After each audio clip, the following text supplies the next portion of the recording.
Hello, dear colleagues and friends. I am Karina Garcia from RELO Andes in Lima, Peru. Welcome to a new session of the RELO Andes webinar. Today, our virtual fellow, Rachel Martin, will share her expertise on keeping young learners engaged in online classes, a current challenge for educators and parents. Hi, Karina. Thanks for having me this afternoon.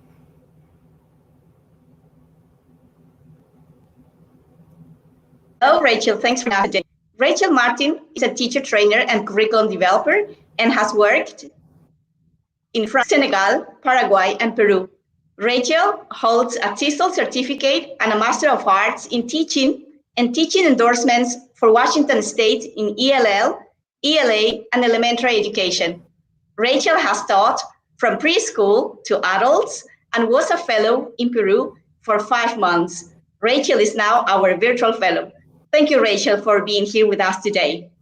I'm so glad to be here. Thanks for having me, Karina. Thank you, Rachel, and thank you for sharing your expertise with teachers in the region and in Peru. Well, working with young learners is a topic I'm very excited about, so I'm really happy to speak about this today. We are so happy to have you here. And are you ready to start? I am. Let's jump in. Thank you, Rachel.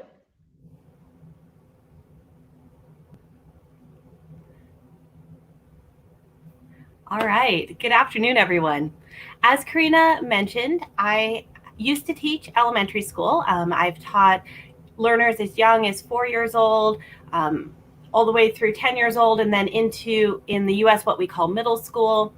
So this presentation is going to focus primarily on those elementary or primary ages, but I think some of these tips might work for other ages as well. Let's jump in here. So as anyone who has ever taught younger children knows, there's some differences when you work with younger children. Some of the differences are they have shorter attention spans, younger children are often much less organized, or may have less of an understanding why they're learning online, specifically right now. However, there's also some benefits I've found when you're working with younger children. And I would love to hear from some of you who are watching, if you're watching live on Facebook right now, or if you're watching us live on YouTube, I'd love to hear what ages you're teaching. If you're teaching online right now, what platforms you're using. And I think I forgot to ask, I'd love to hear where you're watching from. So please use the comment box. We can see that over here on this side as we jump into our topic today. So as I mentioned, some of the differences when you're working with younger learners, they have those shorter attention spans, but some of them might have a better understanding of technology. They might be a little less organized, but they're also pretty good at adapting to their circumstances. And even if they don't know why they're online, a lot of times younger children are a little bit less shy. So maybe they'll be less self-conscious and willing to try new things that you want to do in the classroom, or new organizations, new ideas. So when I was preparing this, I went through and I talked with a lot of my former colleagues. I talked with parents I know in the US, in Peru, in Paraguay, in Chile. I tried to get an idea of looking at the research, what's really happening and what's been working well, as many people have been teaching online now for several months. So I know if you're in that position, you already have some great ideas. And these were probably my 9 key ideas that came up. You know, keeping in touch with parents, doing something silly to keep their attention, short lessons, physical movement. You can read what I put on the screen there. So about a week ago, I started writing this presentation around those 9 ideas. And, you know, it just seemed a little bit dull. In fact, I pictured if I was trying to present this in a classroom, or if I was trying to present it in an online classroom, my students might look a bit like this. So I don't want you looking like that during today's webinar. So I had to kind of go back to the drawing board. I had to rethink this. Oh, great. We have people saying hi from Chile, from Bolivia, from Pakistan, from Peru. Thanks for joining. Okay, so it looks like we have people teaching a little bit higher grades. We have 7th grade and up using Google in Colombia. Yeah, thank you for being here, Sandra. Kids 4 to 10. Oh, right there, Christy. That is in the middle of the age range that hopefully you can get some tips today. hello to Paraguay, to Ecuador. Okay, so as I was saying, here's my main ideas, but I don't want you to end up looking like that. I don't want you to be the kid or the adult, because we all get bored in class too, right? That looks like this. So I was thinking through this, and I looked at this list again, and this line up here, kids love a gimmick. Maybe you're not familiar with the word gimmick. Gimmick is when you're doing something to catch someone's attention. Sometimes it might be like a sales gimmick and it could have a negative connotation, so I decided to change that word. I said a hook. When we're teaching writing, especially, we talk about the hook of the first sentence, where you do something exciting or interesting to draw the reader in, to have them want to learn more about what you're going to write, or in this case, what I'm going to tell you. So I went looking for a hook. And I don't know if you've ever heard the phrase, everything I need to learn, no, I learned from. It's kind of a popular phrase in English. People will use that to talk about how they learned everything from their dog, or from a TV show, or from their hobbies. People make lists, and sometimes they're serious, sometimes they're not. They gave me an idea. So I'm going to retitle this presentation right now. I'm going to retitle this to say, everything I need to know about keeping young learners engaged online, I learned from watching children's television. I'm going to present to you 5 ideas, things that I've noticed when kids are watching TV, and they're really engaged with their television shows, aren't they? Let's see how we can borrow some of their best ideas and tips into the classroom. So to do this right, though, I got to get into character here. So this t-shirt comes from my nephew. My nephew is 7 years old, and he thinks this is cool. So we're going to be a little bit brighter. We'll bring a little bit of 7-year-old energy into this webinar. So one of the first things that you might notice, if you have small children, or if you have small children in your life, they really care about the characters in their favorite show. Often, especially with very, very young children, kindergarten, preschool, those characters become their friends. So what does this mean for us as teachers? It's a good reminder that relationship building is still key to teaching, even when we're online. So I want to stop for a moment and ask you, in the chat, could you share some of the ways that you've kept in contact, that you've continued building those connections with the students in your classrooms? How have you built relationships, kept connections with them when you've gone online?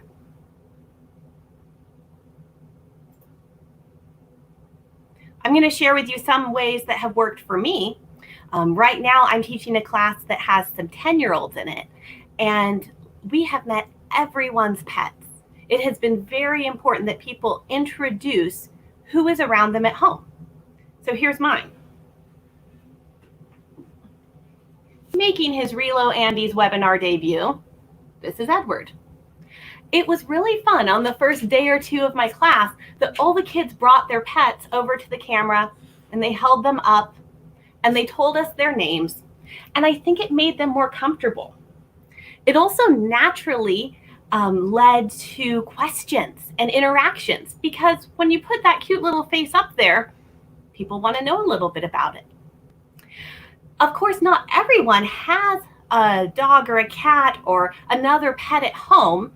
One of my students, she brought over her little sister because she wanted to show what was important in her environment, what's around her that matters to her.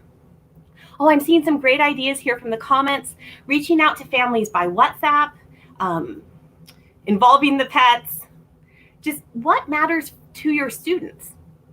So often as English teachers, we want to get them talking. So exactly, if they share their favorite toys, if they share what's around them. I put on my slide to get to know what they're eating, because at least for my students, it seems like they're always snacking on something. So very quickly, very early into the class, I had to just get used to the fact that they might be eating something in class. And it doesn't seem to be too disruptive. We've practiced. I taught them that they need to mute their microphone if it's something crunchy or slurpy. And Allowing them to do that, I think, makes them more comfortable. I'm in their home. When I come to them by video, I'm in their space. So I always want to make sure they still feel comfortable there. Someone mentioned in the comments about using WhatsApp. And of course, if the children you're teaching are very young, you wouldn't be WhatsApping them. But I think that's a very good point, is we need to involve parents. The younger the child, the more you're going to need help and collaboration from the parents to keep the child engaged, to make sure your students have the supplies that they need, or even that they sit down at the computer at the right time. Keeping that relationship, keeping that connection, not only with the children, but with the grown-ups in their life, I think is very important. And finally, I just want to point out the differences between classes where you can have a two-way connection, or an experience like a MOOC, which, if you know the term MOOC, it stands for Massively Open Online Class, where they just put content out there. It can be a great way to learn something, but you don't have interaction with the teacher. Hopefully, in all of your classes, in my classes right now, we're very, very lucky that we can find creative ways to have back and forth communication. With one student I was working with, her only internet connection is her phone. So I send her everything in advance, and then we're using WhatsApp as our video to have our really short class meetings. So get creative, find a way to make sure it's a back and forth engagement. All right, all of that came from our first lesson in children's television, which is relationship building is still key. Let's go on to our next one here. Children's television shows are short, pretty short. They're usually the half-hour variety, sometimes even less. So how long your class goes depends on the age and depends on the circumstance of the child. Who's in your classroom? I'd say keep it between 15 minutes and 45 minutes at a time. Whether that's the time you want them to watch a video, it could be even shorter if you've recorded it, or if you're asking them to sit down in front of their computer and interact with you, or sit down in front of their phone, or even be on a phone call with you. Keep it as short as possible. I have a friend who, for her second grade class, so her students are about 7 years old, 8 years old, she sets up about 40-minute meetings, and she holds different meetings so the kids come to their group and they see the same students there every day for 40 minutes. Now, of course, they have some other work that they need to do at home, and that's where having that partnership with families is important. But the actual class time, they're live together for about 40 minutes. Another important thing is to build in movement. So even if you have kept it really short, students are still probably going to be fidgeting around a little bit, and that's great. This is not the time to be asking students to sit down and be very, very serious for class. They can be engaged and still be moving. I would use the word squirrely, be a little bit squirrely and still be learning a lot. A friend of mine is teaching a cooking class right now. I've been working with him to make it easier for English language learners, for ESL students, to understand his class. And so you'd think in a cooking class, the kids are actually moving a lot, they're mixing things, they're folding things, they aren't sitting still. And he's noticed in his class, sometimes when they have to listen, the kids are holding on to the table and actually swaying back and forth. There's that much of a need for movement. So be thinking, could you have them go run and get something in their apartment? If they leave the computer for just a moment, will you gain time or will you lose a lot of time? Maybe you could actually have them still act something out. In my face-to-face classes, we are always doing hand gestures and arm gestures. If something's big, it's enormous. If it's tiny, we scrunch up in a little ball. You can still do that online. There's no reason the students can't still be animated and dramatic. But I find they take their cues from the teacher. So if you're a little bit animated and dramatic, you'll probably get them moving and they can get out their wiggles while still focusing on what you're asking them. Okay, another thing just to keep in mind is when you're considering the time for class, are most of your students sharing devices? If there are 3-4 kids in the family and they need to pass that phone from one person to another, This is where just making sure that it's something that maybe they can do part of it without being on a device. Maybe they just need to check for 10 minutes, 15 minutes, and then they can hand it to their sibling and they can still be productive. There's so many ways that we can be flexible, but we just have to find out what's really going on with our students and try and respond to that. Let's move on to our third point here. Children's television shows are entertaining, at least for them. So we need to be entertaining too. And I think if most of you work with younger children already, you are used to being a little silly in class. It doesn't diminish your professionalism or your accomplishments as a teacher to just come in and be silly some days. With my classes, I discovered that the hardest day of the year was the first day back after Christmas break. Everyone always came in so tired and a little bit sad that they weren't on their break anymore. So I started doing this thing. The first day back after Christmas break, we would throw a class party. We would make it a luau theme. So we'd make it kind of Hawaiian with flowers. You could pick any theme you want, but the students would know about it. And so we'd come and we'd dress up and we'd do silly things just to make it a bright and happy day. You can still do that online. It's a common tradition or activity in a lot of US schools to have theme days. Sometimes they're also called spirit days. So you might have, a flower day. You might have one where you support your sports team, or you dress up and you do your hair really silly. These are agreed upon in advance. You don't do them too often, maybe once a month, and they're announced, and the kids practice or they prepare what they're going to do. They get pretty excited about it, especially the crazy hair day. That always seems to be a favorite. We can do those online too. It builds a sense of community. They really have fun with it. The fact of the matter is, you're in show business now. I put some pictures up here. So these are pictures from the YouTube channel of a teacher named Kevin Gallagher. He's a kindergarten teacher in Seattle, which Seattle is my hometown, and he was featured in our newspaper because of the creative ways that he has worked to keep students engaged. So I just put these up here because I like his energy, and I like that he's not afraid to be silly and dress up. So this one over here on the left, this was from an art lesson. The one in the middle, it's from a math lesson. He was teaching the students to count. The one over here, this was a science lesson. So he put on and pretended to be a scientist. Now you're saying, we don't teach math or science as English teachers. That's true, but there are still fun ways we could dress up or connect our themes to how we present them. So think about what your themes are. Think about what your goals are. If you can have some jokes or some props. Kids love high energy.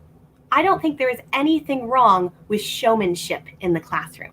Showmanship is making it interesting and exciting, and it isn't the same as being fake. Kids don't like when you fake an interest in them, and they're really good at catching it. So I want to stop right now, and we're going to talk about props. So I brought some different props here with me today, and I would love to hear from you. What are some things either in your house that you have used, that you have held up to the camera while you were teaching?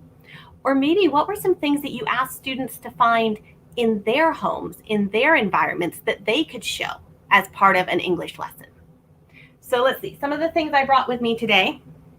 So I brought my llamas. Now, what could I do with my llamas? I actually had these in class 2 days ago because one of my students mentioned that she likes llamas. It was a very random comment. She just said something about it. So I went and found these before the next class and I brought them in. And at the start of the class, we just had a llama up there on camera. And my student laughed and she thought it was funny. She thought it was great. A couple students showed their own toys. It sparked a lot of conversation, which is, of course, usually my goal in an English class. Another thing you could do with stuffed animals, think about how young children play. They are always inventing stories, making up worlds with their toys. So if they're already playing with two of their toys, can you have them act out a story on the screen? Can you have them pretend? And maybe if they're a little bit older, they write a script.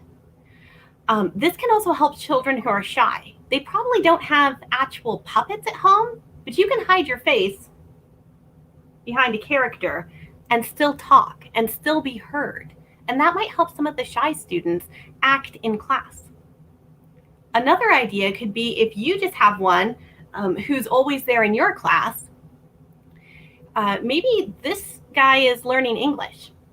So maybe my students have to talk to him just in English, or they could have a little conversation with him every day.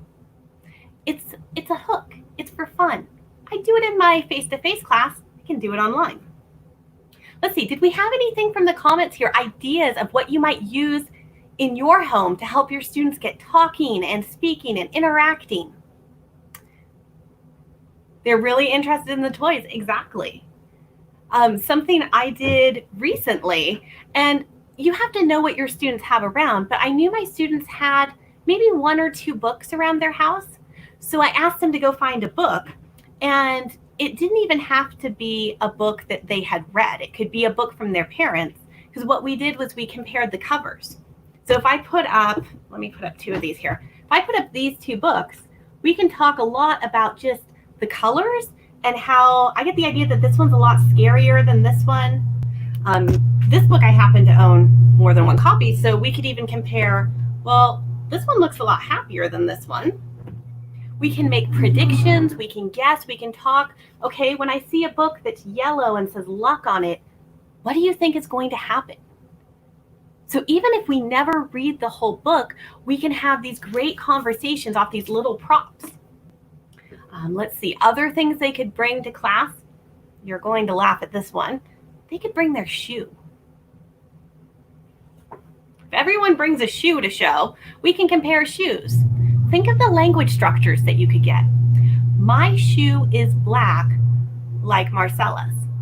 My shoe has more dirt on it than Juan's. I have a red shoe. Does anyone else have a red shoe? Just like you're planning any other lesson, think of what you want them to do with it and then what they might have it lying around. Kids will be so creative with this. I've just brought a few more things. Let's see, things I have actually used in class so far. Bottle caps. You have coins, little candies, even hair ties. Really, anything can end up becoming the start of a conversation or a question. You could even play a game with these. You could play a guessing game or a counting game. Kids will go for it if you're excited about it and if you give them time to prepare. So this is something where having that communication with the parents is key.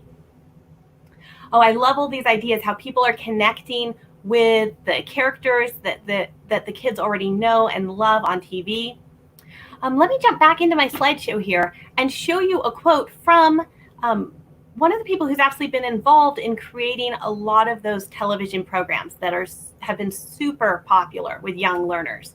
So if you know Blue's Clues, Super Why, if you know Daniel Tiger, they were all from the creator Angela Santomero, and she's quoted as saying, with a high quality preschool show, you've got education, interaction, and engagement. And I really like this quote because I think it is a great formula for teaching online. I have educational goals, whether it is a themed vocabulary unit, hopefully there's some communicative pieces in there. We have goals for what the students will be able to say or do.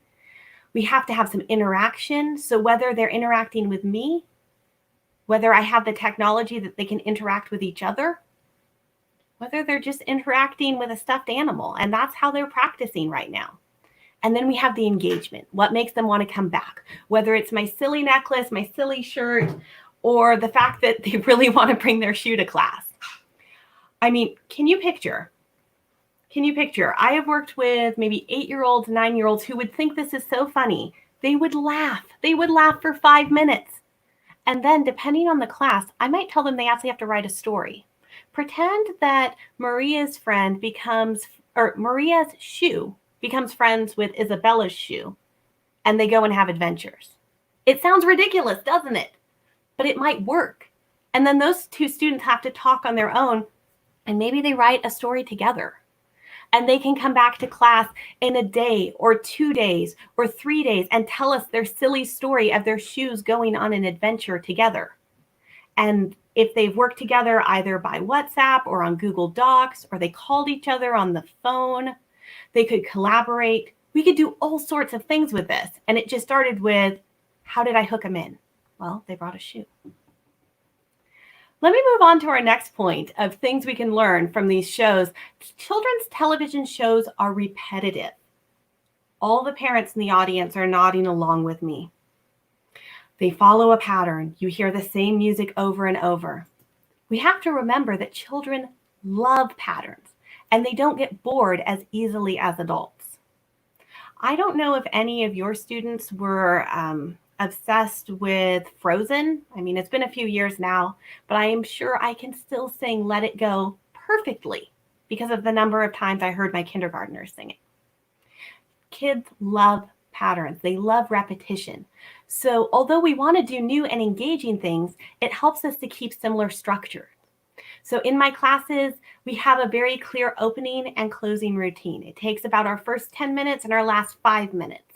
And it's something I've designed to draw the students in so that they are talking from the very beginning, so that they kind of come out of their shells and they're used to interacting again. Maybe they haven't done it for a couple of days when I see them. Other things that are really important for repetition and patterns is how often they expect to hear from you. Are they going to get a video every morning? Are they going to get a video every Tuesday? Something you want to be careful with, especially working with parents, is just silence for no reason for too long. And then if you just get in touch when a child is missing work, that's not the best way to build that partnership. So how can you plan and have regular contact, regular communication? Using repetition and how you use technology. So I like to use breakout rooms on the programs where I can. On the programs where I can't, what do we do to work around that?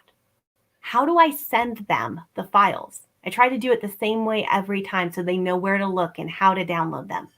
And in the same way, when they turn their work into me, I want to find what the easiest way is, the simplest way. And then I don't ask them to go use 3 different platforms. I love singing online, the opening and closing songs. So I'm curious, Nadia, if you have them do it with their mics on or their mics off. Because I've done it both ways. And I think it's kind of fun when you can have people turn their mics off and they can actually sing and rock out. Of course, then you also they might have family members around them. So it's fun, though, that we can keep using music. I always use music in my classes, so I love bringing that online. You know, when we think about how much repetition there is in children's television, I'm going to tell you a really quick story. I was thinking of this, and an example jumped into my head. When I was younger, and I have younger brothers, so it was actually my brother's show that he liked to watch. There was a show on television called Zaboomafoo, and it had a similar pattern every time. About a little ways into the episode, they'd have to go on an adventure. And I'll tell you, I love this show. But every time, every single episode before they went on their adventure, there was a little song as they would go to the closet and get their backpack out of it. So I can still sing it, actually. We're going to the closet. We're going on a trip. We're going to the closet to grab our stuff and split. It's probably been 20 years since I've heard that, and I can still sing it because of the repetition. They would go to the closet, they'd open the closet door, and everything would fall on them. And I would laugh, and my brother would laugh, and it was hilarious, and it happened every single episode. It wasn't a surprise, but I know they did that because kids love those funny things. Your jokes don't have to be new. They will love them. They might even start using them back to you. So jump in and don't be shy. If you aren't embarrassed about it, I just sang live on this webinar. If you're not embarrassed about it, it'll make it much easier on the kids. And this is actually my final topic here about how can we remove the barriers to participation. How can we help students participate by making it feel less risky? What do I mean by risky? I mean embarrassing. They're worried about being wrong. They're worried about being judged, either by you or by their peers. Television is very low risk. They're watching, maybe they're making guesses, they're making predictions. Depending on the show, they're actually thinking quite a bit. But no one's going to judge them for having the wrong answers. I was watching a movie the other day. My husband and I were actually watching something, and it was about 20 minutes from the end. I had never seen it before. And 20 minutes from the end, they introduced this new character, and I thought I knew what was happening. And I blurted out, I said, "Oh, I know how this is going to end." My husband, who had seen it before, said, "Okay, tell me what you think." So I told him, and he just goes, "Okay." I'll tell you, I was completely wrong. But because I was watching it, I was engaged, and no one's judging me. I felt free to say, I know how this is going to end. And that's what we want our students to do, to not be afraid of taking risks. As we are online, the emotional barriers are different. Something I discovered with my much older learners, I was asking them to record a presentation that they used to do live in class as a YouTube video. I actually thought this would make it easier because from my perspective, oh, you can have a second try at it. What I hadn't anticipated was for my learners, this became a very high stress thing. They were worried about it needing to be perfect. Some of them told me they re-recorded it 8, 9, 10 times, and I felt so bad because I hadn't realized how nervous changing that was going to make them. Another thing that can, so now that I know that, we've actually started talking about it, and I've showed them examples of how people have edited their YouTube videos, so they understand that videos online were not perfect the first time. We've talked about the presentations they're doing are meant to be similar to in-class presentations, so I kind of changed the expectations there. I know a big topic for participation is if they need to have their cameras on or off. I think we all like to have the cameras on, but I also know I'm really lucky that I have this quiet corner of my apartment that I can talk to you right now. So being flexible with students, but also encouraging them that you want to create a classroom environment. Even online, you can still shape the classroom environment so that we turn on our cameras so that we can see each other and we're happy to see each other, not because we're turning it on to be all spruced up and to be on display. Sometimes you can help them with those expectations. Something that also makes it a little bit scarier for many students, if they're wrong online, there isn't as much context when you give a correction. When I'm correcting a student in class, when I'm helping them with an error, they can see all my body language, my tone of voice is really clear, my facial expression. So many things are designed to put them at ease that might be missing a little bit when we're online.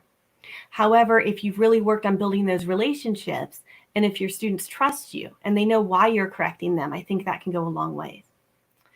And finally, just asking if the work is at the right level. And this goes back to making sure classes online can still be two-way. I'm not just making videos and putting them out there into the world. I am responding to my students' learning needs. So the better you know your students, the more engaging you can make it. So we are getting pretty close to our end here. And let me just give you my kind of summary here. So my main takeaways, things I learned from watching children's television that I think are really helpful in the online classrooms. So building connections, keeping the engagement short, be entertaining, use repetition, and make it easy to participate. So I want to open it up here if we have any more questions. I think Karina and I can take some questions here. We'd love to hear what you're doing in your classroom right now. We do have... Yes, we would love. Yeah. Fantastic. Go ahead, Rachel. Oh, no, I was just... So we would love to hear your questions, your suggestions, your comments for today's excellent presentation by Rachel. Really fun, wonderful, and creative. If you have questions, please feel free to ask for Rachel. So I'm just kind of browsing through some of the comments here. Someone was asking about whether they would still do drills and repetitions online. And I would say you could still do some, but maybe in a small quantity. In my face-to-face classes, I don't do a lot, but online you can still do repetitions. You can still do skits. You can give them a text and have them read it. We do a lot of reading out loud in some of my classes, so I would say those translate pretty well. They're not always the most engaging things. However, a drill, think of what could you do more with a drill? Could it include gestures? Could it become a song? Definitely. Oh, I love this comment here about watching TV programs that students are watching. Exactly. So that you have some idea what's going on. And I never try to fake it. If I don't know what it is, I'll tell my students. And sometimes they really enjoy telling me how horrible it is I don't know something. But if a student recommends a book to me or a program, I always try and give it at least one watch so that I know a little bit more about what they like. Oh, I love that there about inviting grandparents or family members. Exactly. Not only does it build those connections, but like I said, if they want to show what's around them and what's important to them. Oh, I'm about tongue twisters, challenging students' pronunciation. And I have played around with them, allowing them to mute their mics for that. Sometimes we'll practice with the mics muted and then turn them on. They can also, see my face really clearly. That actually can be an advantage in online learning. They can see how I am enunciating my words, especially when I'm trying to be very clear. They see more of my face here than if they were in the back of my classroom. So there's actually a benefit. Oh, how do we get parents to understand that learning online is different? Communicate, communicate, communicate. I think online learning doesn't look the same, and that's okay. That's a good thing. As teachers, we really need to know what our main goals are. What is it that we want our students to be able to do?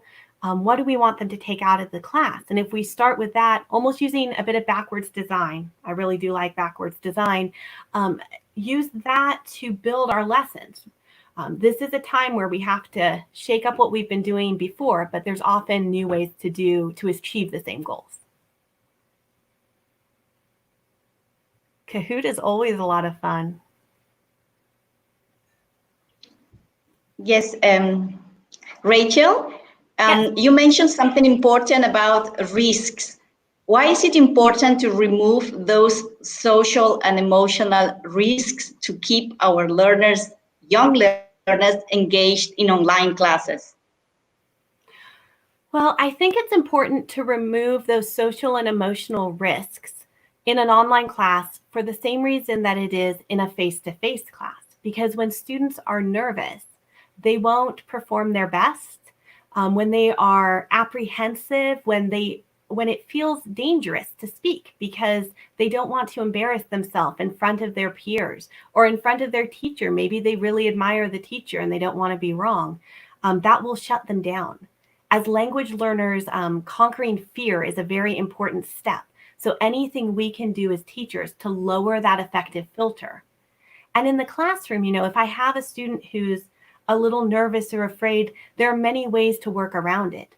Online, it can be even more challenging because that might just be the student is silent and I might not quite know what the cause is. So thinking a lot about my students' social and emotional well-being has taken up a lot of my time as I do my planning. Okay.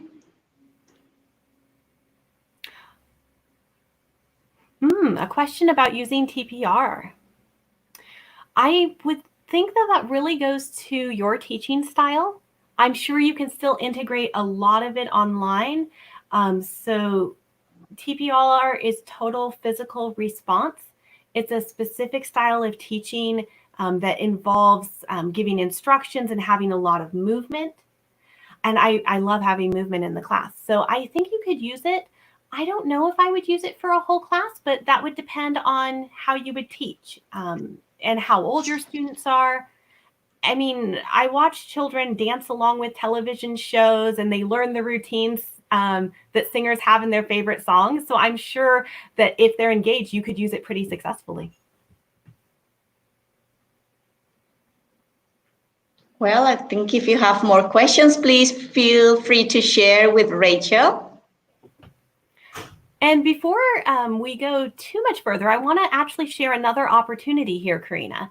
So if there are people who would like to talk more about these topics, we are starting something new this month. So we are going to host a conversation group, kind of a discussion group, to follow up the topics from this webinar. So tomorrow, exactly 24 hours after this webinar started, we're going to hold a conversation group. It's going to be on Zoom. And unfortunately, it's going to be pretty limited because you know that when you're in a Zoom meeting, you can only see so many faces at a time. But I would like to invite you. We'll put the sign-up link on both Facebook and on YouTube. And so if you would like to join me tomorrow for about a 45-minute discussion, we'll talk some more. I'd like to hear what you are doing in your classroom. We can share some ideas. We can talk about how to implement these 5 lessons. Please do sign up, and I hope I can see you tomorrow. Thank you, Rachel. That's wonderful. So we hope that many teachers join you tomorrow through Zoom to share more ideas on this very interesting topic. And congratulations, Rachel, on this wonderful, fun, creative, and full of ideas webinar. We've seen the comments from the teachers and they really enjoyed it. They loved your t-shirt. They loved the ideas and they loved what you have presented today. Thank you for all the teachers who joined us today. And Rachel, if you have your final comments, please. Well, I have to say thank you to my nephew for the shirt because he'll be watching this. Please do keep checking the RELO Andes Facebook page for announcements for future webinars, for training opportunities.